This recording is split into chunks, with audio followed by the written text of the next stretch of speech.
Hello everyone, what's going on? It is I'm the Conservative Coin Collector, and today's video, I got a pretty big video for you.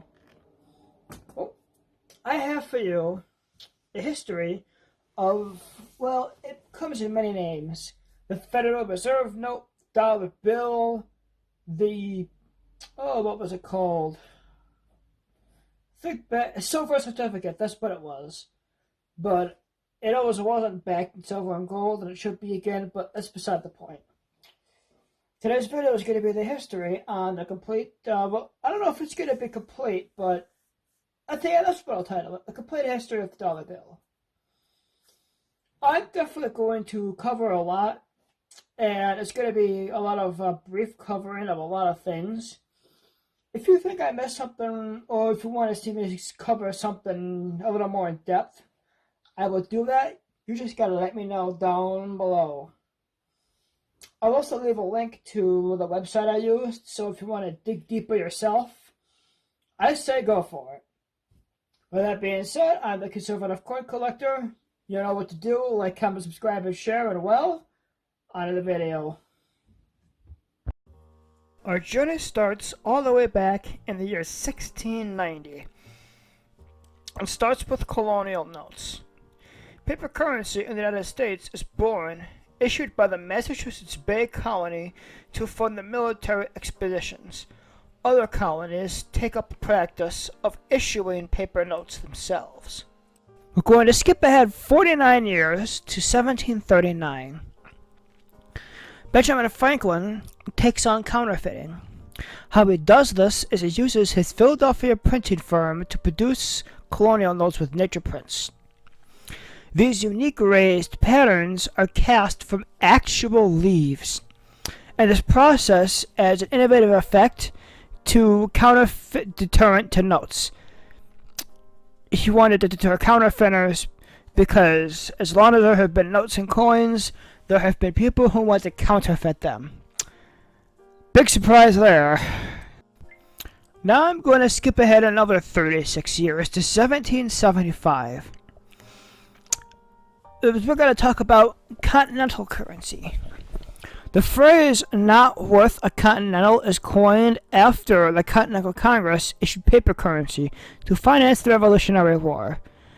The currency quickly lost its value because of a lack of solid backing, and again the rise of so-called counterfeiting. The first $2 note was issued in 1775. The first $2 notes are continentals, and they are 9 days older than America.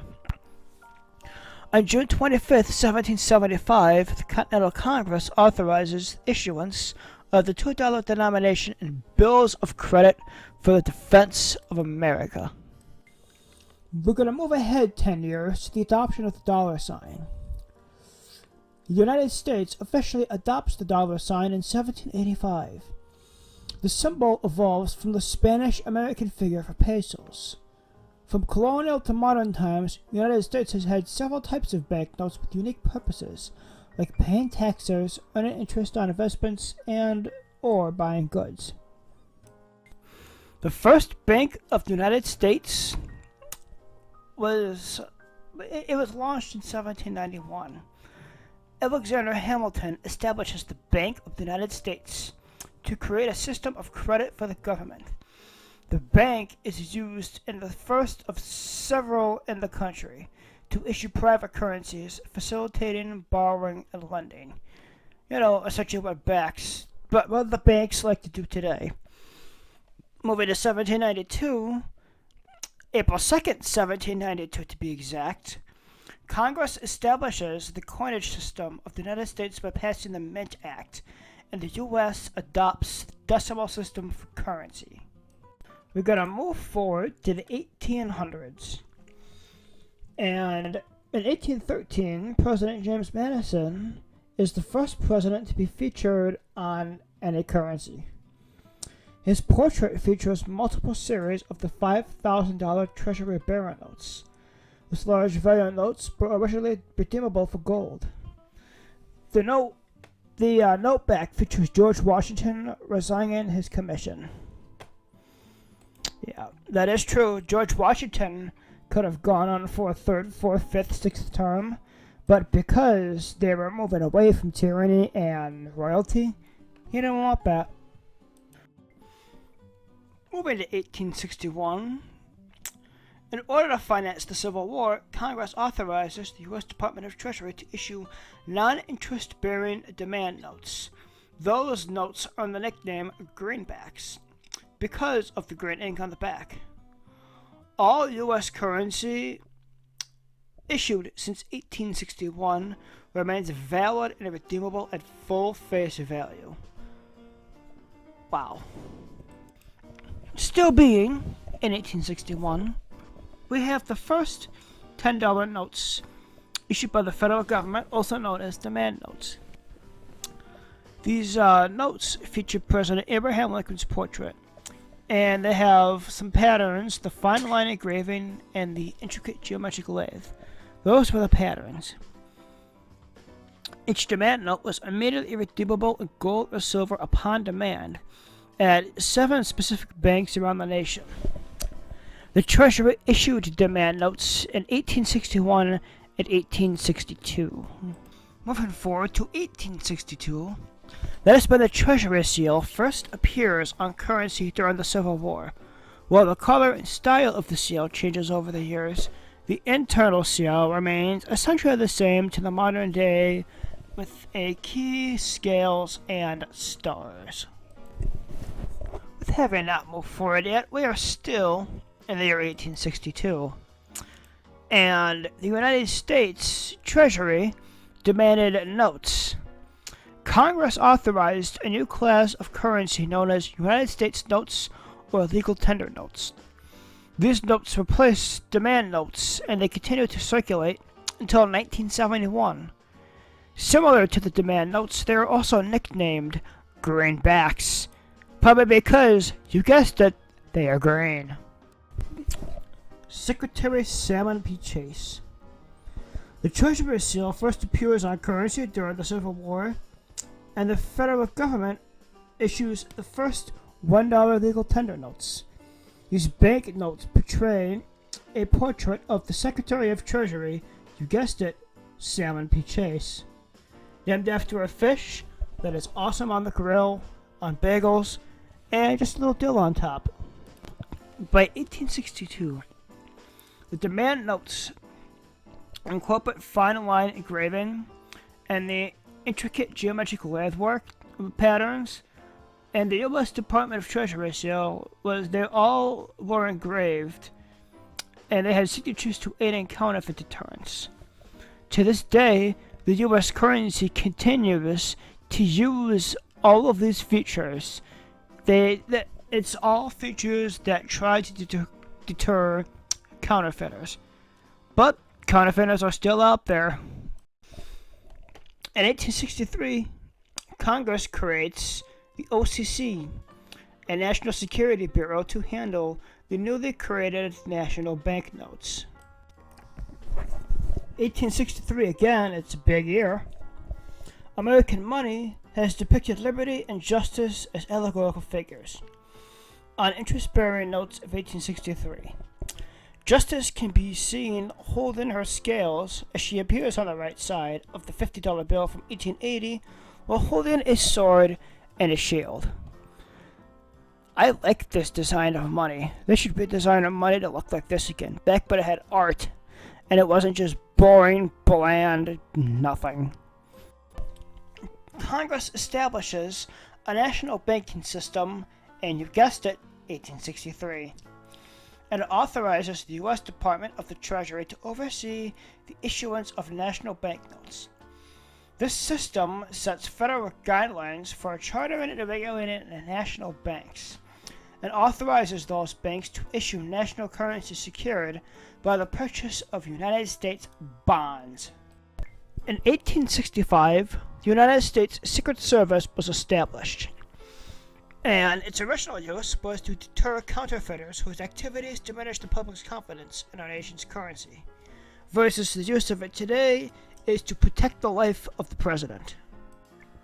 George Washington has been on the note for quite some time. He was first on the $1 note in 1869. That was the first use of George Washington's portrait on the $1 note, and it's crazy to think that he is still on the note today. He was a very good president, very influential president, and I hope for all of history, he's known for all the great things that he did. The Bureau of Engraving and Printing begins engraving and printing the faces and the seals of the banknotes. Before 1869, U.S. banknotes were produced by private banknote companies, and they were sent to the Bureau of Engraving and Printing for sealing, trimming, and cutting. So what they did was they centralized the printing of the United States notes, making it far more efficient and making them way faster. Congress mandates in 1877 that the U.S. Department of Treasury solely performs the engraving and printing of notes, bonds, and other securities of the United States. No more private banknote companies, none of that. It's specifically the government that does it and nobody else.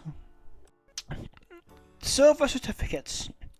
Some of my favorite dollar bills to find. They were issued first in 1878. The U.S. Department of the Treasury issues these silver certificates because legislation directing an increase in the purchase of coinage of silver authorizes the creation of said certificates. And we need to go back to being backed by silver and gold because they're the only thing stable enough to not make our currency drop like a skydiver without a parachute. In 1896, the U.S. released a series of silver certificates with neoclassical designs. They were referred to as the Educational Series. The $1 note had allegorical figures of history, and the $2 note had historical figures of science. Moving along to the 20th century, the Federal Reserve Act of 1913 establishes the Federal Reserve as the nation's central bank and provides for a national banking system that is more retrospective to the fluctuating financial needs of the country. The Federal Reserve Board issues the new currency called Federal Reserve Notes. 100 years ago, actually, it's 110 years ago now, 1914, the Federal Reserve Board, which is separate from the Treasury Department, issues $10 Federal Reserve notes featuring Andrew Jackson's portrait. These notes are physically larger than the $10 bills we actually currently have in circulation today. I actually can't believe 1914 was 110 years ago, because it feels like 2014 was yesterday. But what do I know? In 1918, the Federal Reserve Board began issuing currency in 500, 1,000, 5,000, and 10,000 denominations. Moving right along to 1928, that's when the United States added unique serial numbers to banknotes. In 1929, the appearance of U.S. banknotes changed greatly. An effort to lower manufacturing costs, all Federal Reserve notes were made about 30% smaller, measuring 6.14 by 2.61 inches, rather than 7.3 to 3.1 inches, or by 3.1 inches rather. In addition to standardized designs, they are instituted for each denomination, decreasing the number of designs in circulation, making it easier for the public to distinguish between genuine and counterfeit notes. In 1934, the Treasury of the United States issued $100,000 gold certificates for the Federal Reserve. It was for banks to settle large value transactions. The gold bank certificates featured Woodrow Wilson and did not circulate amongst the public. They were discontinued in 1935. They did not have a long life whatsoever. In 1935, the $1 Federal Reserve note featured the obverse and reverse of the Great Seal of the United States. The seal dates to 1782, and the reverse depicts the Eye of Providence and an unfinished pyramid, symbolizing the nation's strength and duration. The seal's obverse side shows an eagle bearing a shield and clutching both an olive branch and arrow in its talons. And all these years later, it's on the $1 bill note today. Moving right along to the Second World War, there is BEP prints, silver certificates, and Federal Reserve notes bearing a Hawaii overprint.